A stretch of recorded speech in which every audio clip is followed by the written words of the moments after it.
Hoy es un programa muy especial porque tenemos a un colombiano que se ha robado el mundo, que se lo ha comido. Un periodista cabal, estudioso de la noticia y sobre todo un ser humano espectacular y que ha sobrevivido grandes pruebas en su vida. Juan Manuel Cortés.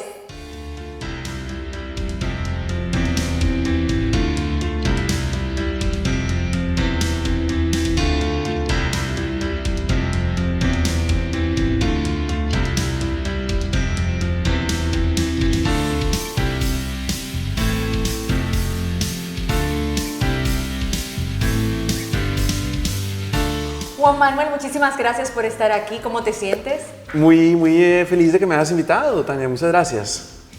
Mira, tú sabes que este programa no solo tratamos la parte física, porque yo soy cirujana plástica, sino también el alma. Y quisiéramos saber cómo se define Juan Manuel Cortés. A ver, yo soy yo diría que yo soy un ser humano tratando de mejorar, de evolucionar, de crecer, de conectarme con la luz, un ser humano en búsqueda de mejorar. De niño, ¿qué es eso que te recuerdas, que te enternece el corazón? Mira, de niño yo tengo muchos recuerdos. Cuando yo era niño yo vivía en una finca, yo crecí en una finca. Aunque nací en Bogotá, yo crecí en una finca cerca de Bogotá, como a 1 hora y media de Bogotá. Entonces era una finca que estaba llena de árboles, de cafetales, era una finca avícola, entonces había muchas gallinas que producían huevos. Había una quebrada y eso es de lo que más me divierte de esa época, era justamente estar en la quebrada, sacar el barro de la quebrada, hacer, no sé, tazas, lo que fuera, meterlas al horno. Era muy divertido, tenían mis primos y mi hermano, era muy divertido. Ay, pero tú eras un artesano entonces. Pues sí, sí. Y luego de la infancia, yo me acuerdo, mira, una de las cosas más importantes para mí siempre fue el estudiar, ¿no? Entonces cuando mi hermano entró al colegio, mi hermano no quería ir al colegio, a él no le gustaba, pero yo comencé a molestar a mi mamá y le decía, pero yo teniendo 2 años, y le decía, yo quiero ir. Entonces yo le insistí tanto a mi mamá que mi mamá me metió a la escuela. Habló con la hermana Cecilia, porque era un colegio católico, que los primeros años eran de mixtos y los después eran de mujeres. Y luego entonces me metió a pre-kinder, pero me hizo repetir pre-kinder porque era muy pequeño, porque decía que yo no podía pasar tan rápido. Y me acuerdo mucho ahí en esas aulas del colegio, de ese colegio, que yo teniendo tal vez 4 años, tuve el primer, y te lo cuento porque tú eres doctora y esto, ¿no? Pero mi primer desafío de salud fue algo que tuvo que ver con golpes que sufrí en la cabeza. Yo cuando tenía 2 años, un día como que yo era muy inquieto, y entonces me subí por la cuna y salté y me caí y me pegué aquí, en esta parte. Y en ese mismo lugar, un día mi hermano me tiró, estábamos en una finca y había una reja de hierro muy fuerte y me la tiró y me cayó justo aquí también de nuevo y se me creó aquí como lo que dicen en Colombia, chichón, lo que decimos en Colombia. En República Dominicana también se llama chichón, pero es un hematoma en términos médicos. Bueno, entonces con el tiempo, yo tenía como a los 4 años o 5 años, recuerdo mucho eso porque yo estaba en el colegio y de repente comencé a sentir algo, que era algo, no sé cómo decírtelo, pero era una sensación que dentro de mi inocencia, de lo que yo no sabía qué es lo que estaba pasando, era una sensación como interesante.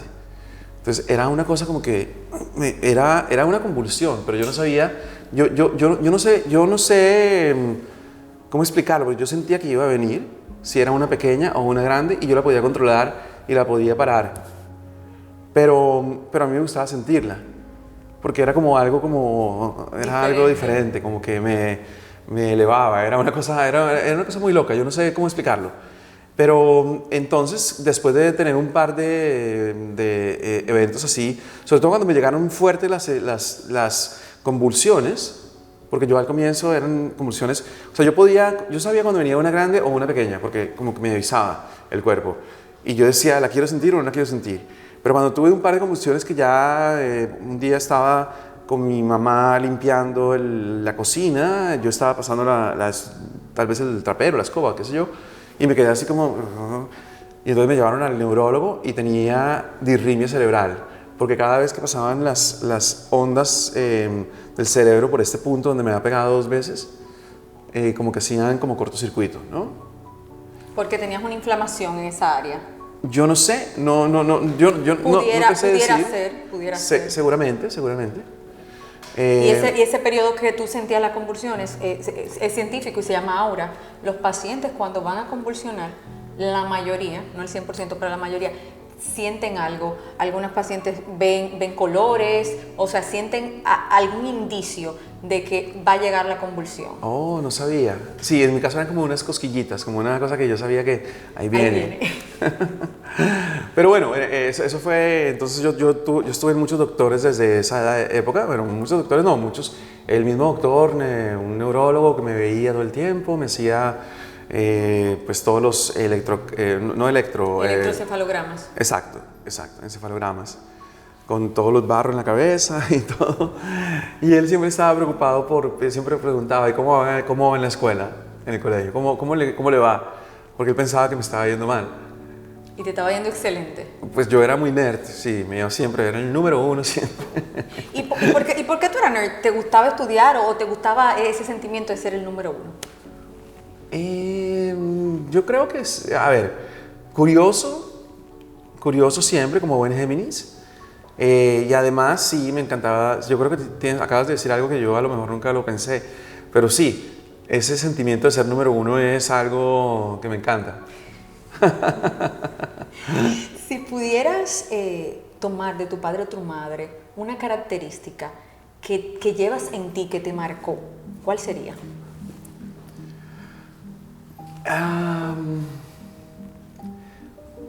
Mira, a ver, por ejemplo, de mi mamá es tan noble,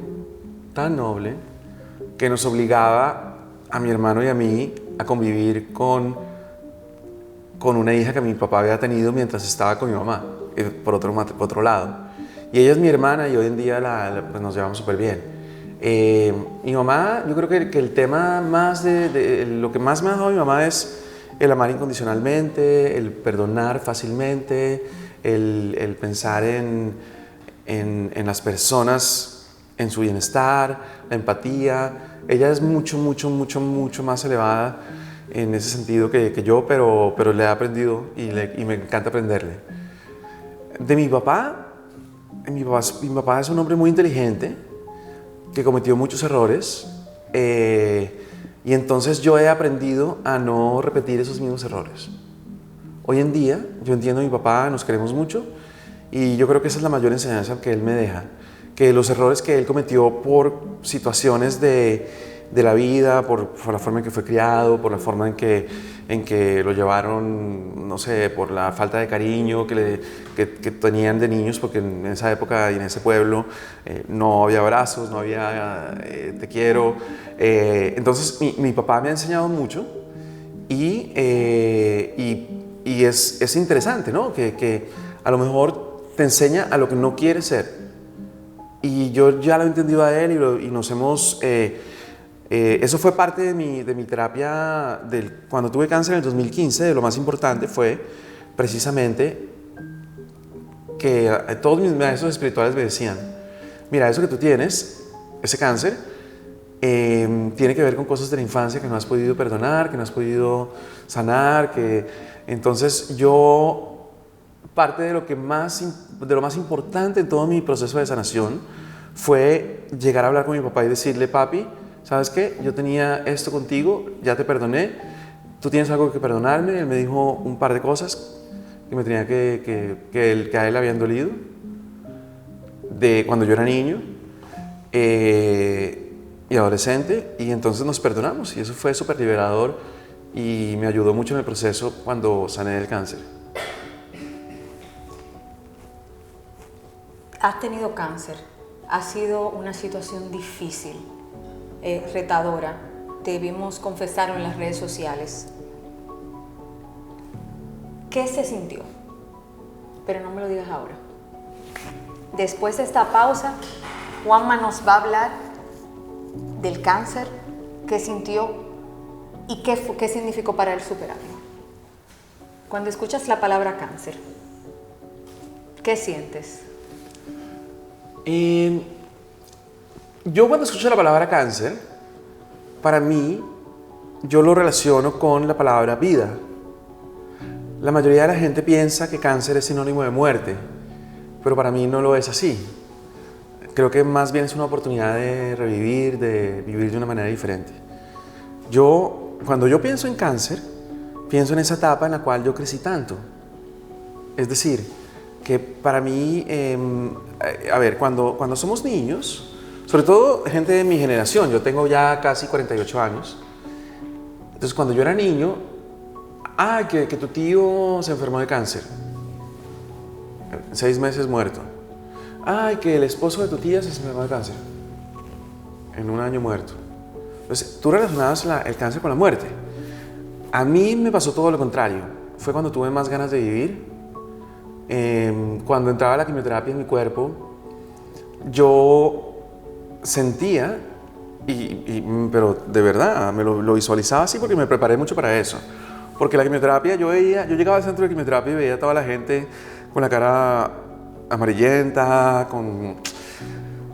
muy, muy mal físicamente, deprimidos,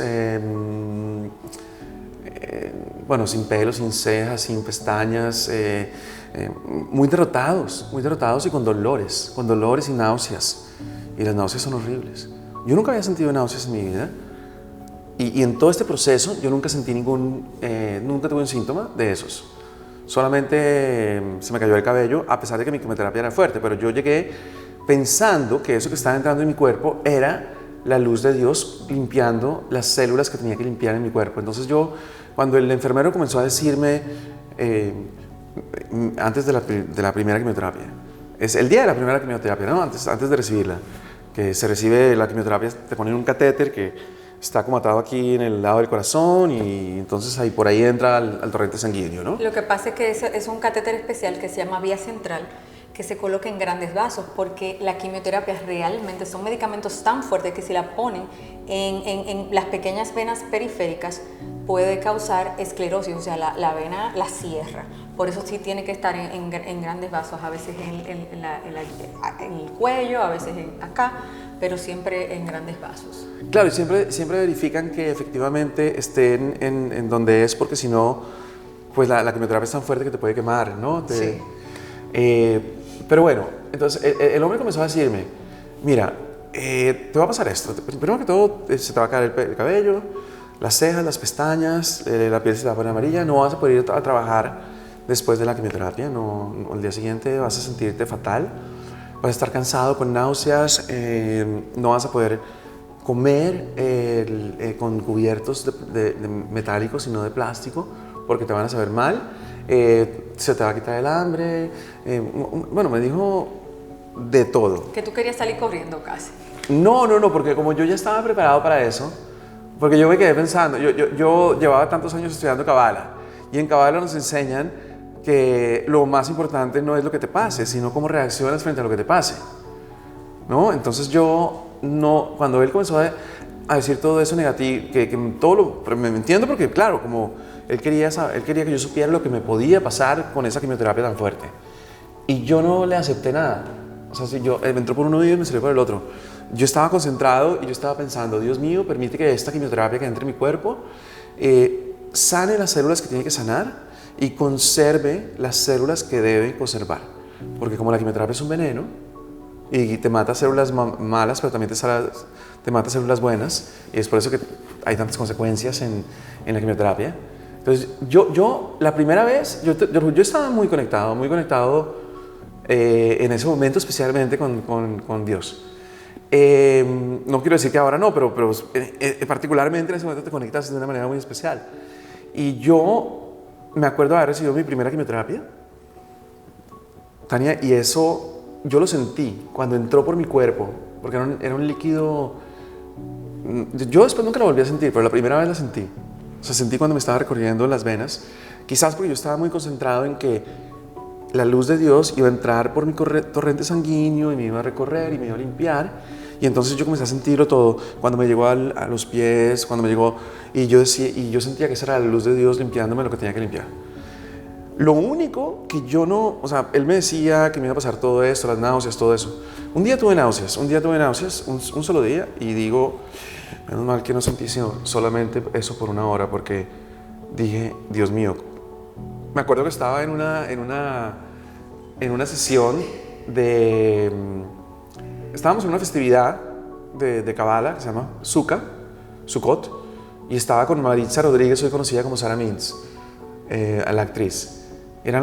Teníamos que estar ahí hasta las 6 de la mañana y eran las 4, y yo le digo a ella, ay, no sabes, amiga, estoy sintiendo unas náuseas. Yo nunca había sentido náuseas, fue el único día que sentí náuseas, de resto nunca sentí esos dolores ni nada, pero lo único que sentí fue náuseas ese día. Y yo, Dios mío, no sabes lo que siento.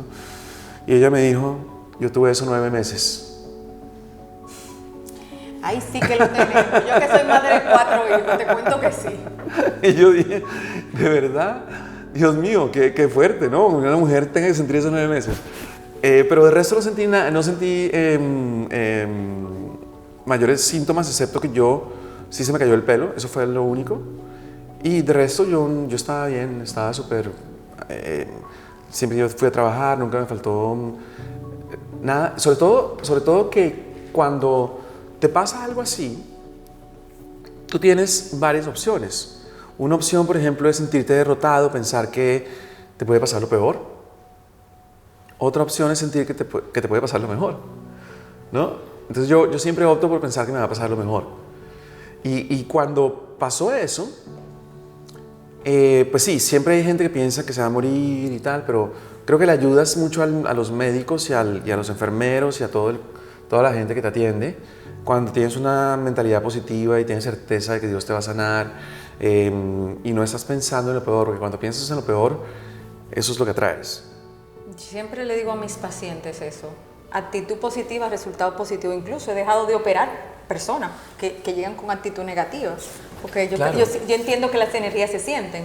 Entonces, si tú vienes, mira, me voy a enfermar, voy a hacer esto. Ay, no, tú no te puedes operar porque eso es lo que va a pasar. Qué bueno que hagas eso. Claro, es que la actitud con que afrontemos los retos es un aprendizaje importante, y es realmente la energía que mandamos al universo, esa misma energía recibimos. Y entonces eso sí marca la diferencia. Yo creo que marcó mucho la diferencia en tu proceso. Yo creo que sí, mira, yo no sé si eso sea verdad, pero yo he leído que cuando eres positivo y tienes fe, las medicinas funcionan mejor que cuando eres negativo y piensas en lo peor.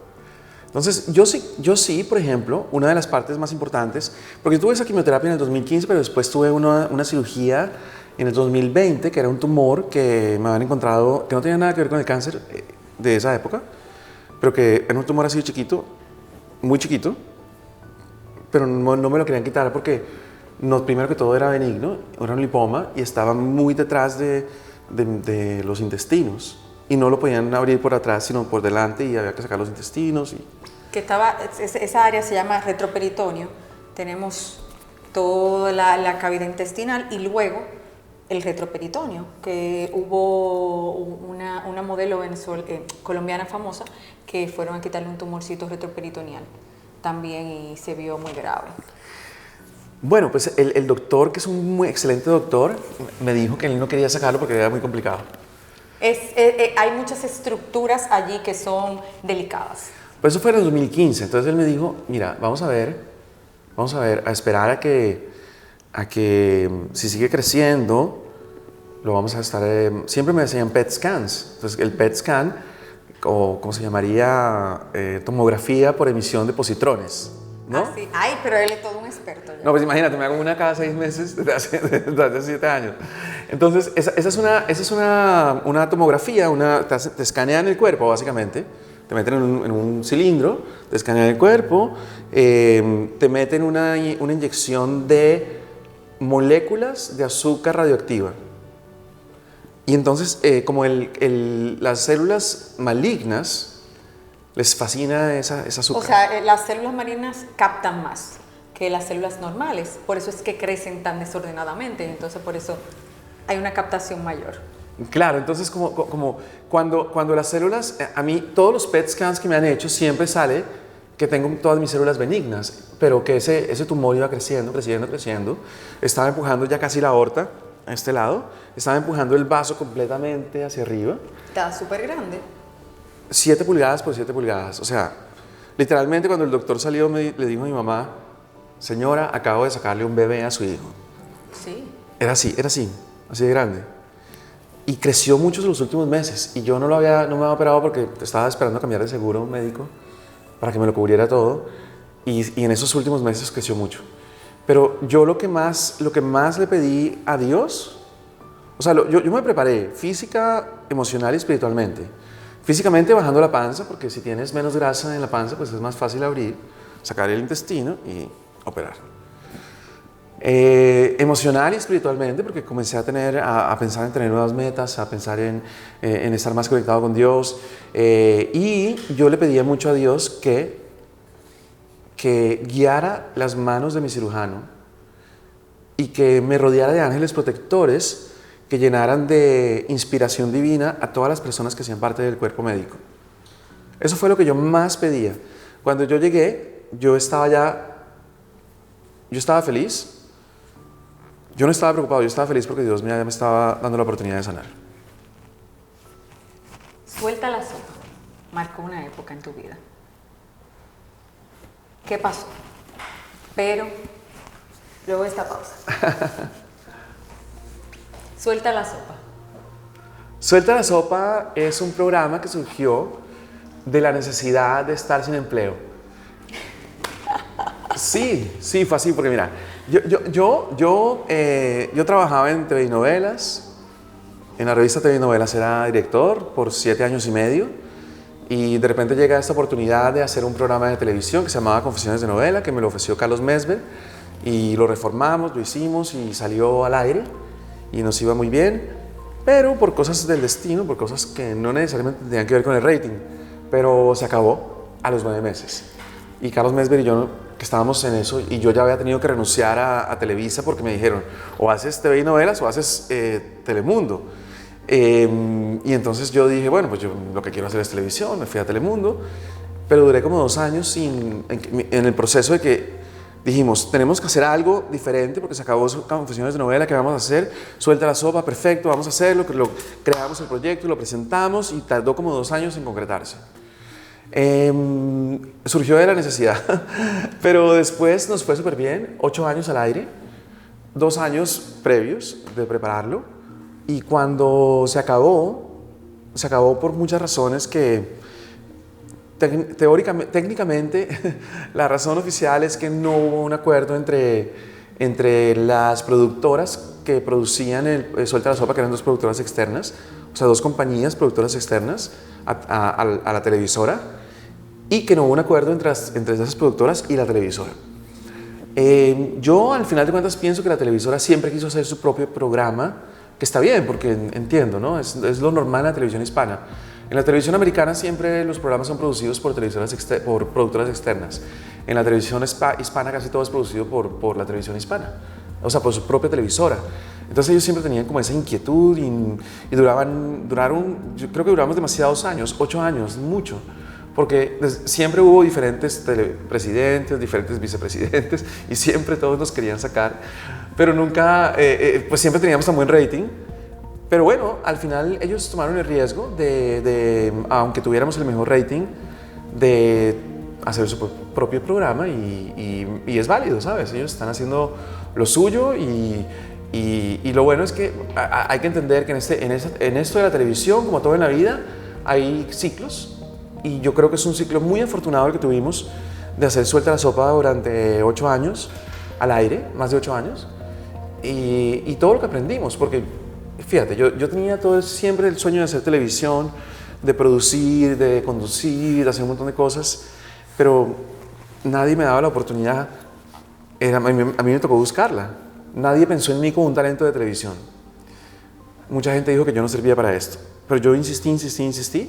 Entonces, para mí, yo salgo de esto con un montón de conocimiento, de trayectoria, ya sé hacer televisión, humildemente, pero yo antes hacía revistas. Entonces, después de 8 años, o más bien 10, desde el comienzo, haciendo Suelta la Sopa, aprendí un montón de cosas que me van a servir para mi próximo proyecto, para dar el paso adelante. ¿Y cuál es el próximo proyecto?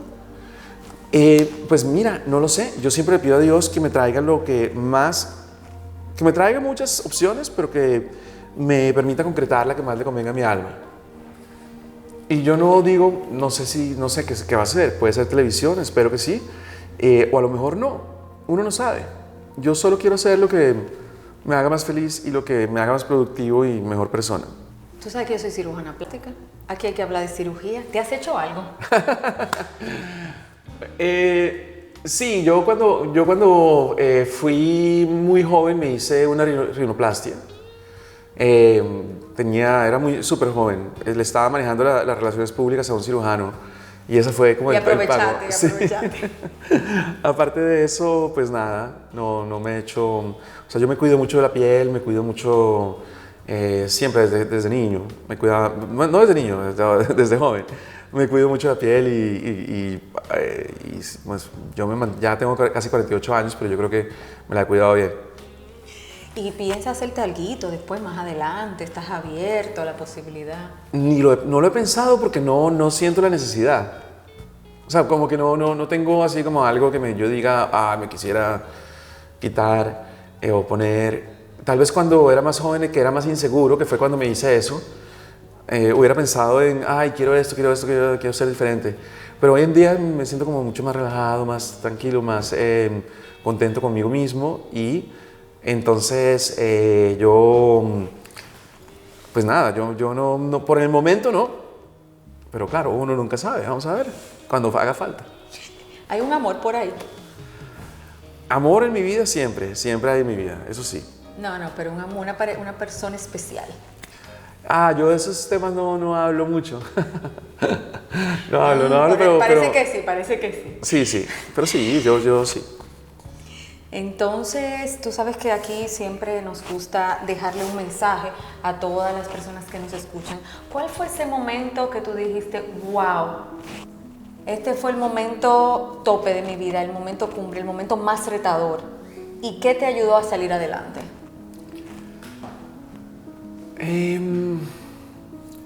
Yo creo que, ha habido muchos momentos retadores. Algunos que no supe enfrentar, como cuando en la escuela me hacían bullying, en el colegio militar me hacían mucho bullying y yo no sabía cómo enfrentar eso. Sufrí mucho, fue como una época muy trágica de mi vida.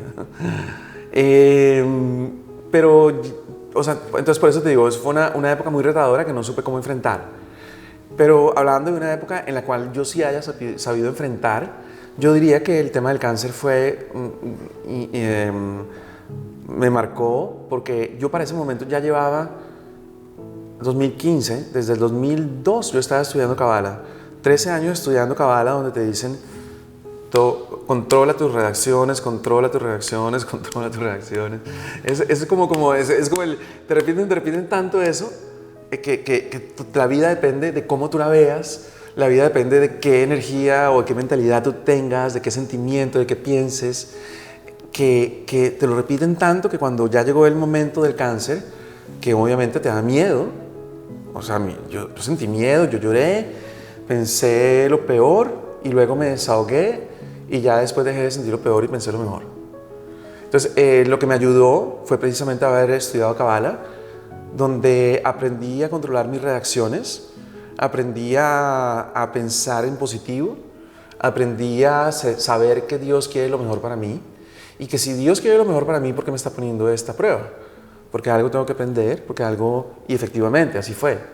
Ya sané, Dios me sanó, aprendí un montón de cosas, mi vida cambió y entonces es cuando si no hubiera aprendido a controlar la forma en que yo reacciono frente a las situaciones de la vida, bueno, de verdad que hubiera sido diferente. Eso fue lo que me salvó. Entender, tener la certeza en Dios, ¿no? Que Dios quiere lo mejor para mí. Qué linda enseñanza. Te quiero dar las gracias por estar aquí. A todos ustedes, gracias por estar con nosotros. Y vamos a practicar esto que nos dice Juan Manuel hoy, de pensar que todo en nuestra vida llega por un propósito y que ese propósito siempre viene con algo mejor y mayor y siempre en positivo. Vamos a practicar eso esta semana y nos cuentan luego cómo les fue. Gracias por estar aquí. Gracias, Tania. Y un placer y espero tenerte pronto. Igualmente, igualmente. Qué placer estar aquí. Hasta la próxima. Bendiciones.